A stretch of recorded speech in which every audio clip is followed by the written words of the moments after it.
नमस्कार, मी डी.एस. लोखंडे पाटील. चालू वार्तामध्ये आपलं सर्वांचं मनापासून स्वागत आहे. खरात प्रकरण पूर्ण महाराष्ट्रभर गाजत आहे. पण हे खरात प्रकरण गाजत असताना माझ्यासोबत आर-टी-आय एक्सपर्ट आणि सामाजिक कार्यकर्ते पुण्यामधले विजय कुंभार आणि यांचं कालचं एक ट्विट पूर्ण महाराष्ट्राच्या ट्विटमध्ये एक ललित पोकळे हे सहकारी म्हणून त्यांनी उल्लेख केलेला आहे. कोणाचा? अशोक खरात या भामट्याचा. आणि तो कशा पद्धतीनं सहकारी आहे, 100 कोटीचा त्यांनी तिथे उल्लेख केलेला आहे, रो हाऊसचा उल्लेख केलेला आहे. नेमकं हे प्रकरण आणि हा सीए जो आहे ललित पोकळे हा कसा सहकारी होता, कोणाचा? अशोक खरात या भामट्याचा.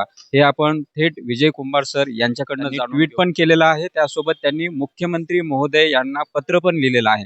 काय नेमकं प्रकरण आहे विजय कुंभार सर? हा जो ललित पोपळे हा अशोक खरातच्या ट्रस्टवर आहे, तो त्याचा सहकारी आहे. त्याचे वडील प्रकाश पोपळे आणि त्या ललितची बायको मोनिका. ही जी जमीन आहे ही 1921 सालापासून या जमिनीचा प्रकार सुरू आहे. 1921ला ही त्यावेळच्या शासनाने एका ट्रस्टसाठी दिली. 50-60 वर्षे काहीच झालं नाही. अचानक 1987 साली काही माणसं आली. ती जागा त्यांनी स्वतःच्या नावावर आहे असं भासवलं. त्यासाठी कुठल्याही हा ट्रस्ट असल्यामुळे ट्रस्टची परवानगी वगैरे सगळ्याची गरज होती, परंतु ती काही घेतली नाही. 1987 साली जरी ही जागाचं त्यांनी खरेदी नाही केलं, त्यांनी त्याला असाइनमेंट डीड केलं. असाइनमेंट डीड अशा वेळेला होतं ज्या वेळेला त्याची जागेची विक्री आणि ओनरशिप ट्रान्सफर होत नाही त्यावेळेला त्यांनी ते केलं, तरीही काही झालं नाही.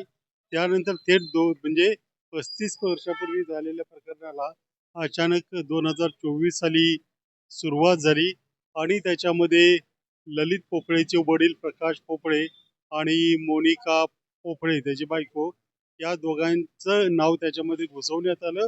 तेही त्याच्यामध्ये कुठेही ओनरशिप ट्रान्सफर नाही झाली. फक्त जे काही ते जागा डेव्हलप करायचे वगैरे अधिकार. फक्त 1 मिनिट थांबवतो, सॉरी. याची लिंक खरात प्रकरणाशी कशी लागते? सांगतो ना.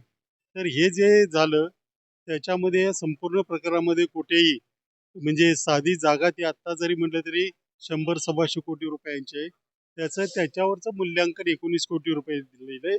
परंतु हे पैसे कधी दिले, कुणाला दिले, चॅरिटी कमिशनरची परवानगी, याचा कुठेही काही उल्लेख नाही. याचाच अर्थ हा बेनामी पैसा आहे आणि बेनामी पैसा ज्याचा असतो त्या अशोक खराच्या ट्रस्टवर ललित पोपळे आहेत. त्याच्यामुळे याच्यामध्ये प्रत्यक्ष व्यवहाराच्या ऐवजी बेनामी आणि काळा पैसा पांढरा करायचा उद्योग झाला आहे.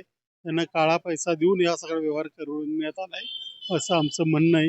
त्याच्यामुळे मी मुख्यमंत्र्यांना या संदर्भात तक्रार केलेली आहे की हे एकच प्रकरण नाही, आणखी असं आज आणखी एक प्रकरण आलं आहे. तर अशी अनेक प्रकरण म्हणजे एकही पैसा न देता एक फ्लॅट त्यांच्या नावावर झाला, त्यांच्या मुलीच्या नावावर, असे अनेक उद्योग महाराष्ट्रात आहे. त्याची चौकशी करावी असं मी तर मुख्यमंत्र्यांना दिलेलं आहे.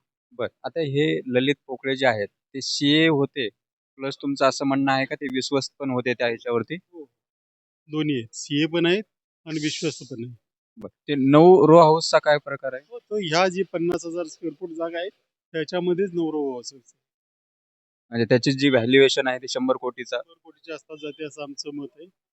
त्याच्यामध्ये व्हॅल्युएशन जवळपास 19 कोटी जरी दाखवलं असलं तरी त्याचे तेही दिलेले नाही असं आमचं म्हणणं आहे. हा सगळा व्यवहार कॅशने झाला असावा असा आमचा संशय आहे.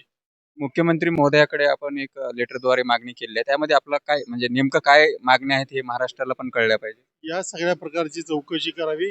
SIT, CID, आणि ईडीला या संदर्भात माहिती देण्यात यावी.